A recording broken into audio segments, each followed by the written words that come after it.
Hey guys, welcome back.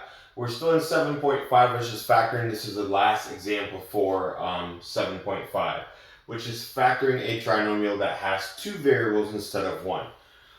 Because of the fact that we're still dealing with a trinomial, which means we have 1, 2, 3 terms, and the fact that you guys start with x squared for each one of these, we're still going to be using what they call the AM method. And in case you guys forgot what that stood for, the M stood for multiplication, the A stood for addition. So we have to come up with two numbers that not only multiply out to 8, but those same two numbers should also add up to 6. I believe in this case a positive 4 and a positive 2 will work, but let's check it. You have 4 times 2 that will multiply to 8, and if you were to add them, 4 plus 2 will indeed give you guys 6. Now the only thing that's different, like I said, is we now have two variables instead of one. Let's first focus on how to get our x squared term back. We know that x times x will give me x squared. We got the multiplication number and we also got the addition number. The only thing that's different are these two things right here, right? These two variables. Now, just like x times x is x squared, ask yourself what times what will give you y squared. In this case, y times y. The best part about this is not only are you done, I know some people are concerned with how we get this stuff in the middle. You'll automatically get it as long as you factor the first thing and the last thing correctly. So we got our first thing done right because x times x gives us x squared back. We also got this last term because 4y times 2y will give us that 8y squared. And of course we got the correct numbers because 4 plus 2 also gives us 6. If you would like, you can actually distribute this out and you'll see that you'll automatically get the middle term, okay? So you don't have to worry about the middle term, but you definitely have to focus on the first and the last term. And if you do it correctly, you automatically get this middle one. So let's try that again for part B. So you got your two parentheses. Again, it's still AM method because it's still a trinomial and you still start with x squared. I know x times x will give you my x squared term back. This time we have to come up with two numbers that multiply to negative 15 but add up to a 2. So if I were to make a little t-chart and multiply a few numbers together that would give you negative 15. I know negative 5 times 3 will. I know negative 3 times 5 will as well. Now you guys might say, but Mr. Smith, you just used the same two numbers. Actually look very carefully. Here the 5 is negative, here it's positive. Here the 3 is positive, here it's negative. Why did I decide to switch the signs? Because both of these will actually give me a 2. The question is which one will add up to a positive 2? Well, let's check.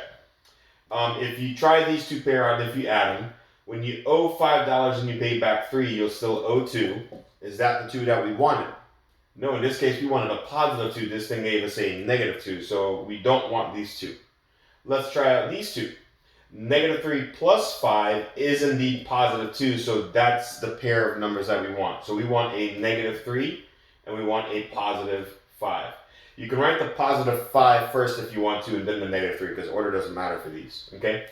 Now, for the last thing, what times what will give you that y squared back? Well, just like x times x gives you x squared, y times y will also give you your y squared back. And like I said, the best part about these is you don't have to worry about the middle term.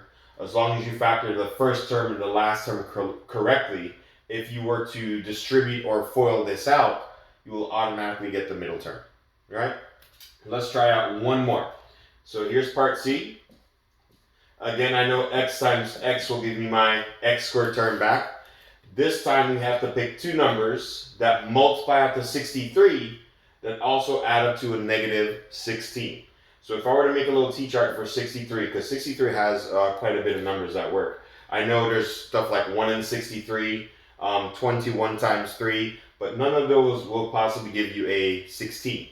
I know 9 times 7 is 63, and watch this. I also know 9 plus 7 is a 16, which is so close, because look what kind of 16 you need.